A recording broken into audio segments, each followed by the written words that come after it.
تو اللہ تعالیٰ خاص کر کے اس لیے حکم دے رہے کہ رشتے داروں کو دو، کیونکہ اس میں دوہرا اجر ہے. ایک تو رشتے داری نبھانے کا بھی اجر دے گا اللہ تعالیٰ، اور ان کے ساتھ حسن سلوک کرنے کا بھی اجر دے گا. جیسے صدقہ خیرات میں بھی خاص کر کے ان کو دینا، اگر وہ حق رکھتے ہیں تو پہلے ان کو دو، بعد میں دوسروں کو دو، کیونکہ پہلا حق اللہ نے ان کا رکھا ہے. تو رشتے داری نبھانے کا. اب آپ دیکھیں یہ ہو گیا 3 کرنے کا کام. ابھی 3 کاموں سے اللہ نے روکا ہے، اور وہ 3 کام جن سے اللہ نے روکا ہے وہ کیا ہے؟ بے حیائی. چاہے وہ زبان سے ہو، چاہے وہ عمل سے ہو، چاہے وہ گالی گلوچ ہے، غیبت ہے، چگلی ہے، یا زنا ہے نا. تو کسی بھی طرح کی بے حیائی جو ہے وہ اللہ نے منع کیا ہے. پھر اللہ نے برے کاموں سے منع کیا ہے. جو بھی کام ناجائز ہے ان کاموں سے اللہ نے، منکر سے اللہ نے روکا ہے. تیسرا اللہ نے بغی سے روکا ہے. بغی یعنی زیادتی کرنا، لوگوں پہ ظلم کرنا، لوگوں پہ زیادتی کرنا. تو اس سے اللہ نے روکا ہے. آپ دیکھیے 2 کام ایسے ہیں کہ جس کی سزا اللہ دنیا میں بھی دیتا ہے، جیسے کہ صلہ رحمی نہ کرنا اور بغی کرنا، دوسروں پہ ظلم کرنا. مظلوم کی دعا اللہ تعالیٰ کیسا سنتا ہے؟ بغیر آڑ کے. اوکے، تو اسی لیے بہت احتیاط کرنا ہے. 3 چیزوں کا حکم ہے اور 3 چیزوں سے منع کیا گیا ہے. ٹھیک ہے نا. اور یہ پورا اسلام ہمارا اسی پہ بیسڈ ہے. وہ تمہیں واعظ کرتا ہے تاکہ تم نصیحت پکڑو. اللہ ہمیں واعظ کر رہا ہے نا. اللہ تعالیٰ ہمیں کیوں واعظ کر رہا ہے؟ کیوں ایسی بات، مطلب تاکہ مطلب اللہ ہمیں خبردار کر رہا ہے، دیکھو یہ کرو یہ مت کرو، کیونکہ یہ کرنے میں فائدہ ہے، یہ کرنے میں نقصان ہے. یہ بات اللہ ہمیں سمجھا رہا ہے تاکہ ہم نصیحت پکڑے، تاکہ وہ بات ہمارے دل میں اترے اور ہم اس کے حساب سے ہم جو ہے فالو کریں اور اپنے آپ کو خسارے سے بچائے. اور اللہ تعالیٰ کا عہد پورا کرو. جب تم آپس میں عہد کر لو اور قسمیں پکی کرنے کے بعد نہ توڑو، جبکہ تم نے اللہ کو اپنا کفیل بنایا ہو. بے شک اللہ تعالیٰ جانتا ہے جو تم کرتے ہو. تو آپ دیکھیں یہاں پہ اللہ نے مسلمانوں کے لیے یہ چیز بہت مطلب ضروری قرار دیے ہیں کہ اگر ہم کسی چیز میں قسم کھا کے وعدہ کرتے ہیں اس کو پورا کرنا ہے. اگر وہ اچھی چیز کے بارے میں، اگر اس سے بہتر چیز ہمیں کچھ ملتی ہے کرنے کے لیے تو ہم قسم توڑ کے کفارہ دے سکتے ہیں. غلط چیزوں پہ قسم کھانا نہیں چاہیے. قسم جو کھائے ہیں اس کو پورا کرنے میں مطلب، کیونکہ قسم کھا کر ہم کوئی چیز، یعنی کہ اللہ کا قسم کھا کے اگر کوئی چیز پکا کر رہے تو وہ ہم پہ فرض ہو جاتا ہے پورا کرنا. نہیں کریں گے تو گناہ ہوگا، ہے نا. اور غلط باتوں کی قسم نہیں کھانا ہے. اگر غلط باتوں پہ قسم کھائے ہیں تو اس کو پورا نہیں کرنا ہے. گناہ کے باتوں پہ قسم نہیں کھانا ہے. اگر گناہ کے باتوں کی قسم کھائی ہے تو اس کو پورا نہیں کرنا ہے، اس کے لیے کفارہ دے کر اس قسم کو توڑ دینا ہے. اگر کسی بات پہ قسم کھائے ہیں لیکن اس سے بہتر کوئی کام سمجھ میں آ رہا ہے کہ اس سے بھی بہتر ہم کچھ اور کر سکتے ہیں، تو پھر اس وقت کیا کریں گے؟ وہ قسم کا کفارہ دے کر اس سے بہتر جو ہمارے پاس آپشن ہے اس کو ہم چوز کریں گے. اوکے. بہرحال لیکن قسم اگر کھائے ہیں تو اس کو پورا کرنا ہے، توڑنا نہیں. اوکے. اور کب توڑیں گے وہ بھی میں نے بتا دیا ہے، کب توڑنا جائز ہے. ٹھیک ہے نا، وہ میں نے سارا کچھ بتا دیا آپ کو. اوکے. اور تم اس عورت کی طرح نہ ہو جاؤ جس نے اپنا سوت محنت سے کاٹنے کے بعد ٹکڑے ٹکڑے کر ڈالے. اوکے. جیسے فار ایگزامپل اگر کوئی عورت ٹوکری بنا رہی ہے یا کوئی عورت رسی بنا رہی ہے، اوکے، یا ہوتا ہے نا کہ کوئی سویٹر بن رہا ہے. اوکے. اب ایک عورت اتنی محنت کرے، اس میں وقت لگائے، انرجی لگائے، ہے نا، اپنی صلاحیتیں لگائے اور وہ بنے، اور پھر اس کے بعد میں خود ہی بیٹھ کے اس کو اگر ٹکڑے ٹکڑے کر دے تو سارا کچھ خود ہی برباد کر دے تو کیسا ہوگا؟ آپ دیکھیے جب کوئی ہم کسی سے وعدہ کرتے ہیں اور پھر اس کو بعد میں اپنے مطلب اس کو سیریس نہیں لے کر اس کو توڑ دیتے ہیں، ایسا اگر کچھ کرتے ہیں تو پھر وہ ایسا ہی ہے جیسے کہ محنت سے ہم نے کوئی چیز بنا کے پھر اس کو خراب کر دی. سبحان اللہ. تم اپنے قسموں کو باہم فریب کا ذریعہ نہ بناتے ہو. تم اپنی قسموں کو باہم فریب کا ذریعہ بناتے ہو کہ ایک جماعت دوسری جماعت سے مال وافر میں بڑھ جائے. اگر آپ دیکھیے مطلب یہ امتحان ہوتا ہے. قسم بھی کیا ہے نا، جب اگر ہم نے کسی بات پر پکا قسم کھائے پھر امتحان ہوتا ہے. کیا ہوتا ہے نا، کبھی کبھار جب انسان قسم کھا رہا ہوتا ہے تب وہ کمزور ہوتا ہے، بعد میں اللہ اس کو طاقت دے دیتا ہے. تو جب وہ طاقت میں آتا ہے تو وہ اس وقت اگر طاقت کی وجہ سے کہ ابھی میرے پاس تعداد زیادہ ہے یا مال زیادہ ہے، اب میں طاقتور ہوں، اس وجہ سے اگر وہ قسم توڑتا ہے تو پھر اللہ کو یہ بات پسند نہیں ہے. اوکے. بے شک اللہ اس عہد و پیمان سے تمہیں آزماتا ہے، اور یوم قیامت وہ تم پر ضرور واضح کر دے گا جس میں تم اختلاف کرتے تھے۔ اور آپ دیکھیے سارے اختلافات کا تو اللہ تعالیٰ قیامت کے روز فیصلہ کرے گا، اور اگر اللہ تعالیٰ چاہتا تو تمہیں ایک ہی امت بنا دیتا، لیکن وہ جسے چاہتا ہے گمراہ کرتا ہے اور جسے چاہتا ہے ہدایت دیتا ہے، اور تم سے ضرور اس کا سوال ہوگا جو تم عمل کرتے تھے۔ آج آپ دیکھیں ہمیں نا اس چیز کا ضرور خیال کرنا ہے، اگر ہم نے کبھی کسی بات کی قسم کھائی ہے تو اس کو ضرور، اگر صحیح چیز ہے تو اس کو ضرور پورا کرنا ہے، اور تم اپنے قسموں کو باہم فریب دینے کا ذریعہ نہ بناؤ۔ یوزولی کیا ہوتا ہے نا، اللہ کی قسم کھا کے لوگوں کو دھوکا دینے کا کام کرتے ہیں، تو اللہ نے مسلمانوں کو منع کیا اس چیز سے۔ اسلام پر اس اسلام پر کسی کا قدم جمنے کے بعد ڈگمگا جائے، مطلب اگر ہم ایسا کریں گے کہ ہم قسمیں کھا کے پھر توڑیں گے، تو پھر آپ دیکھیے سبحان اللہ کیا ہوگا، کہ جو لوگ دیکھیں گے کہ دیکھو مسلمان ایسے ہوتے ہیں، پہلے تو قسم کھاتے ہیں بعد میں توڑ دیتے ہیں اور پھر اس طرح دھوکا دیتے ہیں، تو پھر ان لوگ اسلام کی طرف نہیں آئیں گے نا پھر۔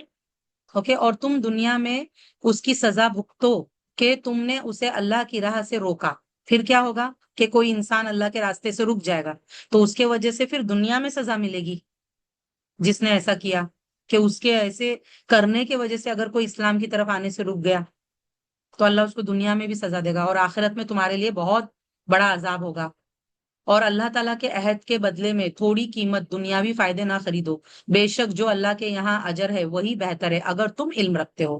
جو کچھ تمہارے پاس ہے وہ فنا ہو جائے گا۔ آپ دیکھیے جو کچھ بھی آج اپنے آس پاس دیکھیے کہ ہمارے پاس کیا کیا ہے، صوفے ہے، کبٹس ہے، کچن میں اتنا سارا سامان ہے، کباٹوں میں اتنا سارا سامان ہے نا، لیکن کیا یہ سب ہمارے ساتھ جانے والا ہے؟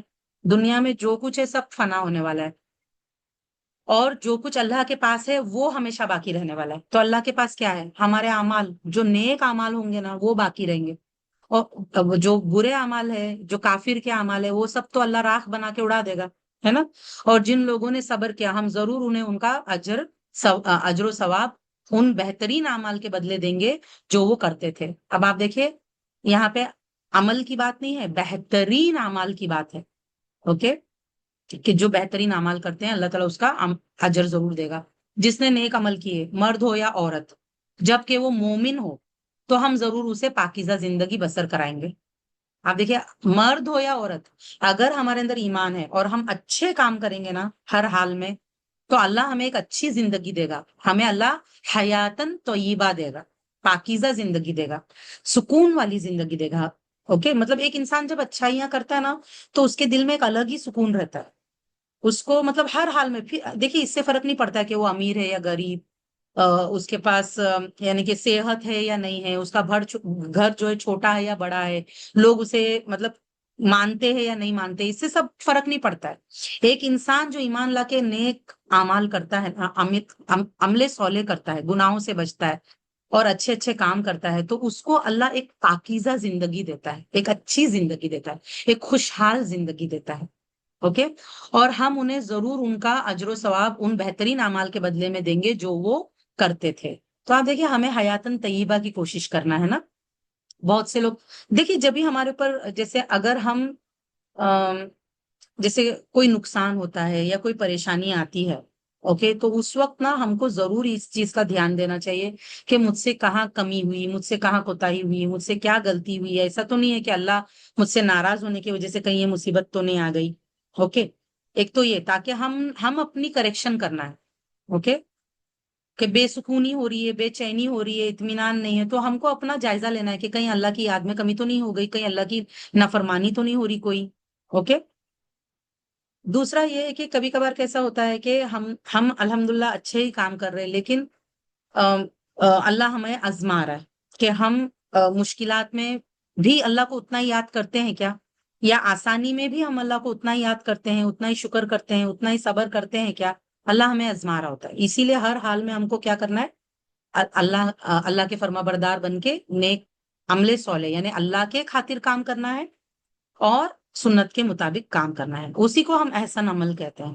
پھر جب آپ قرآن پڑھنے لگے تو شیطان تو جب ہم قرآن پڑھنے لگے تو شیطان مردود سے اللہ کی پناہ مانگے. آپ دیکھیں یہاں پہ اس آیت میں اللہ نے قرآن پڑھنے سے پہلے اعوذ باللہ من الشیطان الرجیم پڑھنے کا حکم دیا ہے، کیونکہ شیطان نہیں چاہتا ہے کہ ہم قرآن پڑھیں، قرآن سیکھیں، قرآن سمجھیں، قرآن پر عمل کریں. کیونکہ اگر ہم قرآن پڑھیں گے، سیکھیں گے، سمجھیں گے تو پھر اس پر عمل کریں گے، اور وہی شیطان نہیں چاہتا ہے.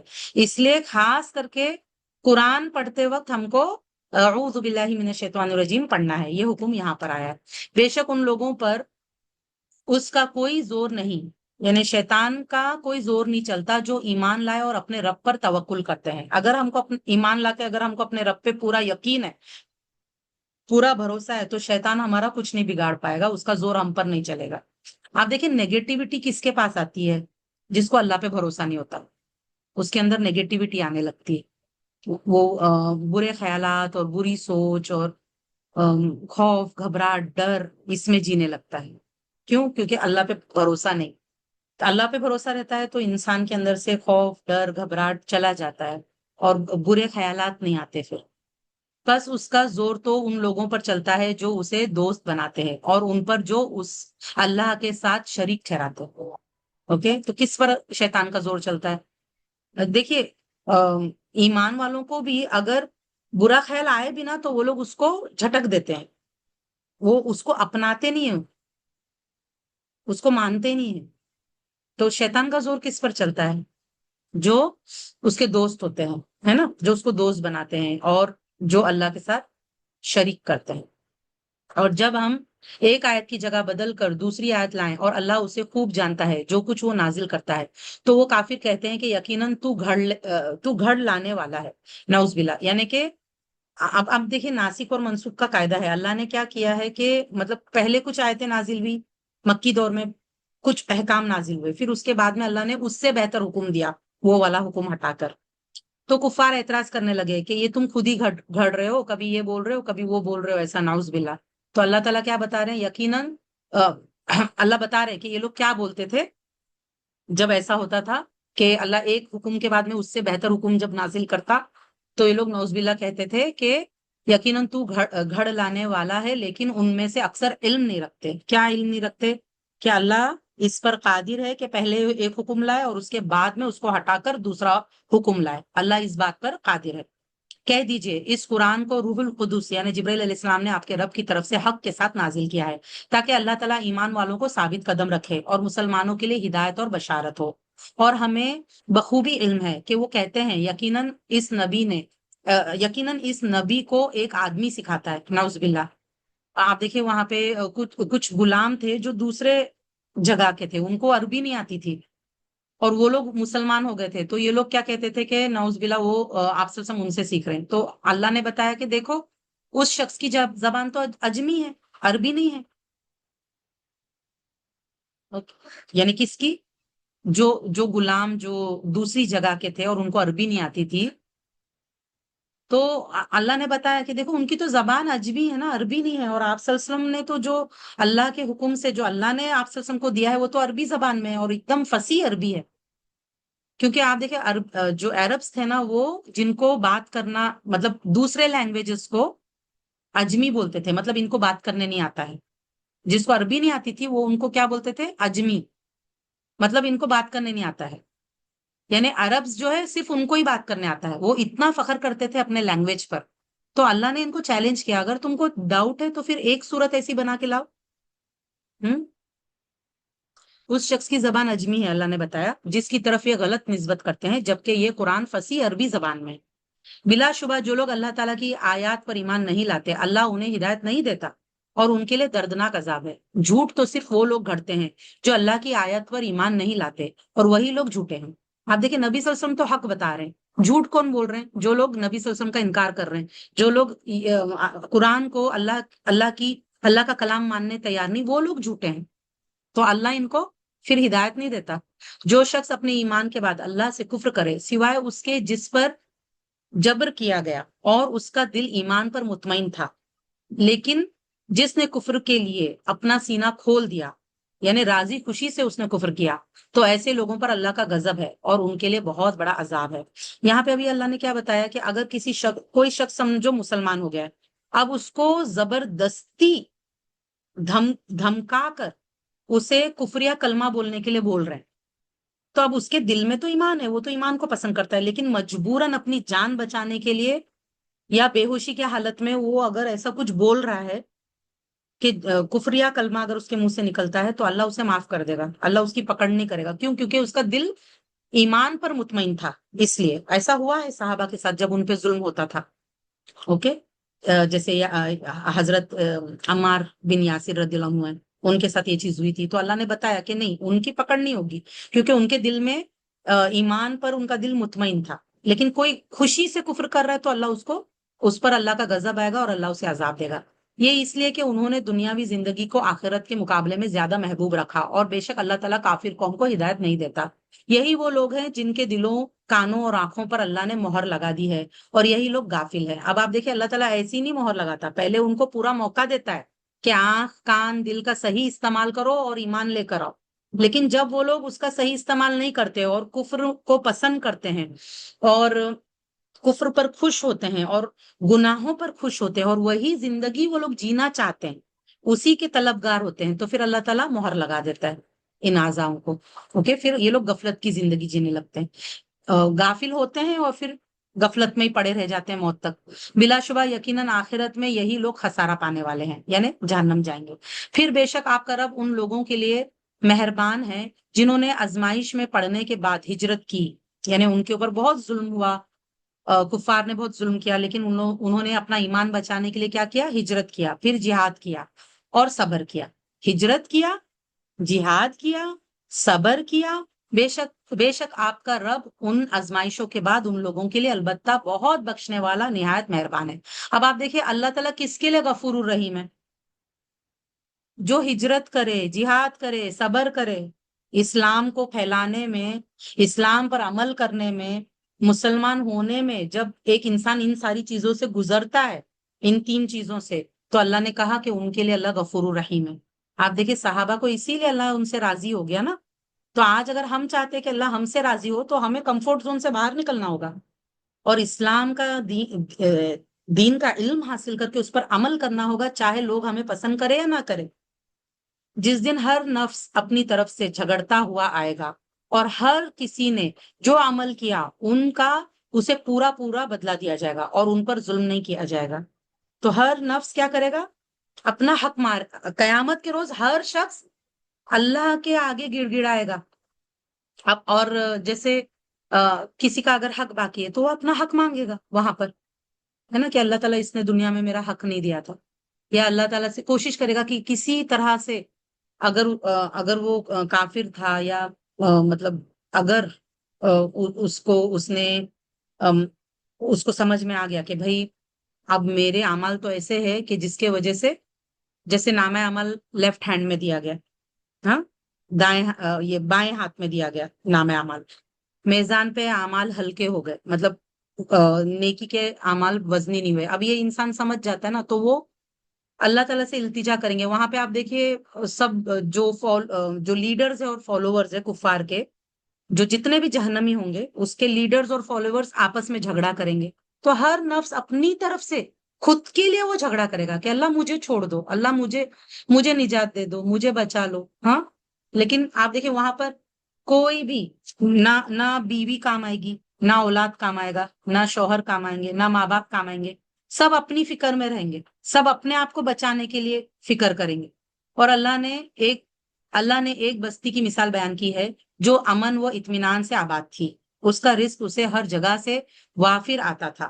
پھر اس کے باشندوں نے اللہ کی نعمتوں کی ناشکری کی تو اللہ نے انہیں ان کی کرتوتوں کی وجہ سے بھوک چکھائی اور خوف کا لباس پہنایا. سبحان اللہ. یہ ہر بستی کے لیے، اگر کوئی بھی بستی اگر ایسا کرتی ہے، ہر بستی کے لیے قیامت تک. اور اگر ہم خاص کانٹیکسٹ میں اس کو مکہ والوں کے بارے میں لیں تو بھی مکہ والوں کے ساتھ یہ چیز ہوئی تھی کہ جب انہوں نے نہیں مانا آپ صلی اللہ علیہ وسلم کو تو ان کے اوپر اللہ نے قحط سالی اور اس طرح مطلب ان کے ساتھ معاملہ ہوا تھا کہ جس پہ وہ لوگ مطلب ہڈیاں کھانے پہ مجبور ہو گئے تھے، ہے نا. اس طرح اتنا ان کے اندر غریبی اور محتاجی اور یہ سب آ گیا تھا. تو اللہ تعالیٰ آپ دیکھیں، اور یہ کسی کے بھی ساتھ اللہ کر سکتا ہے کہ مطلب کوئی بھی بستی جب اللہ تعالیٰ ان کو نعمتیں دیتا ہے اور اگر وہ اللہ کی ناشکری کرے تو پھر اللہ تعالیٰ پھر اس کے بعد میں کیا کرتا ہے، ان کو بھوک اور خوف کا لباس چکھاتا ہے۔ اور یقیناً ان کے پاس ایک رسول انہی میں سے آیا تو انہوں نے اس کی تکذیب کی، تب انہیں عذاب نے آ پکڑا اور وہ وہی ظالم تھے۔ چنانچہ اس میں سے کھاؤ پیو جو اللہ نے تمہیں حلال پاکیزہ رزق دیا ہے، اور اگر تم واقعی اس کی عبادت کرتے ہو تو اللہ کی نعمت کا شکر کرو۔ تو ہم نے کیا کرنا ہے، دیکھو اللہ کے جو دیا ہوا رزق ہے اس میں سے کھانا پینا ہے، لیکن اللہ کو بھول کے نہیں جینا ہے، اسراف نہیں کرنا ہے، اللہ کی نافرمانیاں نہیں کرنا ہے، ناشکریاں نہیں کرنا ہے، ایک اللہ کی عبادت کرنا ہے، شرک نہیں کرنا ہے، گناہ نہیں کرنا ہے، بدعات نہیں کرنا ہے، منافقت نہیں کرنا ہے، ٹھیک ہے؟ شکر گزاری کرنا ہے۔ شکر گزاری کیسے ہوتی ہے؟ اس کی عبادت کر کے، اس کی فرما برداری کر کے۔ اللہ نے تو بس تم پر حرام کیا ہے مردار، خون، خنزیر کا گوشت، اور جس پر غیر اللہ کا نام لیا گیا ہو۔ اوکے، یہ چار چیز خاص ہے، اس کے علاوہ بھی جو قرآن اور سنت سے ثابت ہے کہ جو چیزیں حرام ہے وہ حرام ہے، ٹھیک ہے؟ پھر جو شخص مجبور ہو جائے جبکہ نہ وہ باغی ہو اور نہ حد سے بڑھنے والا ہو تو بے شک اللہ تعالیٰ بہت بخشنے والا نہایت مہربان ہے۔ اور اپنی زبانوں کے جھوٹ بیان کرنے کی وجہ سے مت کہو کہ یہ حلال ہے اور یہ حرام ہے۔ سبحان اللہ! آپ دیکھیے، جھوٹ حلال حرام کے بارے میں بولنا الاؤڈ نہیں ہے، جائز نہیں، کبیرہ گناہ ہے، بہت بڑا گناہ ہے۔ کیونکہ حلال اور حرام کرنے کا حق صرف اللہ کو ہے، اللہ نے یہ حق نبی کو بھی نہیں دیا، اوکے، کہ وہ اپنے من سے کچھ حلال حرام کر لے، یہ حق اللہ نے نبی کو بھی نہیں دیا، یہ حق صرف اللہ کا ہے۔ اور اگر اس معاملے میں اگر کوئی اپنے من سے حلال حرام کرتا ہے تو اللہ اس کو چھوڑے گا نہیں، اوکے، تاکہ تم اللہ پر جھوٹ باندھو ایسا کر کے۔ بے شک وہ لوگ جو اللہ پر جھوٹ باندھتے ہیں وہ کامیابی نہیں پائیں گے، فلاح نہیں پائیں گے، یعنی جنت نہیں پائیں گے، ان کے لیے تھوڑا سا فائدہ ہے اور آخرت میں ان کے لیے دردناک عذاب ہے۔ اب دیکھیے بہت سے لوگ کیا کرتے ہیں نا، مفتیوں کے پاس جا کے کوشش کرتے ہیں کہ کسی طرح حرام کو وہ مفتی ان کے لیے کہہ دے کہ ہاں ایسے ایسے کرو تو حلال ہو جائے گا۔ آپ دیکھیے سبحان اللہ، ایسا نہیں ہوتا ہے، جو حرام ہے وہ حرام ہے، جو حلال ہے وہ حلال ہے۔ چیٹنگ کرنے سے کوئی چیز حرام کی حلال یا حلال کی حرام نہیں ہو جاتی، کہ ایسا کرنے والوں کو اللہ نہیں چھوڑے گا۔ اور آپ دیکھیے جب یہودیوں نے ایسا کیا تھا تو اللہ نے ان کو بندر بنا دیا تھا، سبحان اللہ، عذاب کے طور پہ۔ تو اللہ ہماری حفاظت کرے۔ ان کے لیے تھوڑا سا فائدہ ہے اور آخرت میں ان کے لیے دردناک عذاب ہے۔ اور جو لوگ یہودی ہوئے ان پر ہم نے وہ چیزیں حرام کی تھی جو ہم پہلے آپ سے بیان کر چکے ہیں، اور ہم نے ان پر ظلم نہیں کیا، لیکن وہ خود ہی اپنے آپ پر ظلم کرتے تھے۔ آپ دیکھیے یہودیوں نے بہت کیا ہے نا حلال حرام اپنی مرضی سے، تو مطلب غلط فتوے دینا، یہ سب کچھ کیوں؟ دنیا کا تھوڑا سا مال کمانے کے لیے۔ اللہ نے، آپ دیکھیے دنیا کا اگر بڑے سے بڑا فائدہ بھی ہو جائے نا اللہ کی نافرمانی کر کے، وہ تھوڑا سا فائدہ ہے، تھوڑی دیر کے لیے، اور تھوڑا سا فائدہ ہے، اور اس کی کوالٹی بھی بہت کم ہے، کوانٹٹی بھی بہت کم ہے، متاعن قلیل ہے۔ اسی لیے کبھی کبھی یہ غلطی مت کرنا کہ متاعن قلیل کے لیے اپنی آخرت برباد نہیں کرنا، دنیا اور آخرت دونوں، اوکے؟ کیونکہ آپ دیکھیے اگر ہمیں حیاتن طیبہ چاہیے نا، پاکیزہ زندگی، تو ہمیں یہ متاعن قلیل سے بچنا ہوگا، اس کے دھوکے میں نہیں آنا۔ پھر بے شک آپ کا رب ان پر مہربان ہے جنہوں نے جہالت سے برے عمل کیے، پھر اس کے بعد انہوں نے توبہ کی۔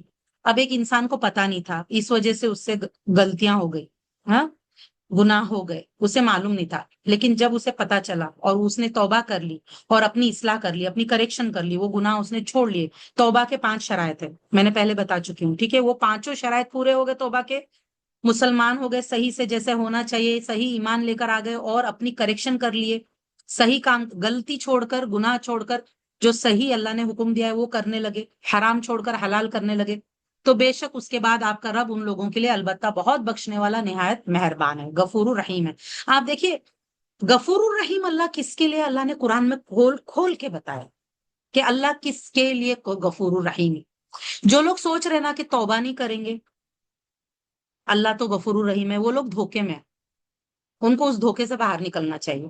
جو لوگ سوچ رہے ہیں کہ ہم اپنی کریکشن نہیں کریں گے، اصلاح نہیں کریں گے، توبہ نہیں کریں گے، اصلاح نہیں کریں گے، جیسے ہے ویسے ہی رہیں گے، وہی گالی گلوچ والی زندگی، وہی بے عدل والی زندگی، بے انصافی والی زندگی، وہی منکر کرنا، وہی فواہش، بے حیائی کے کام کرنا،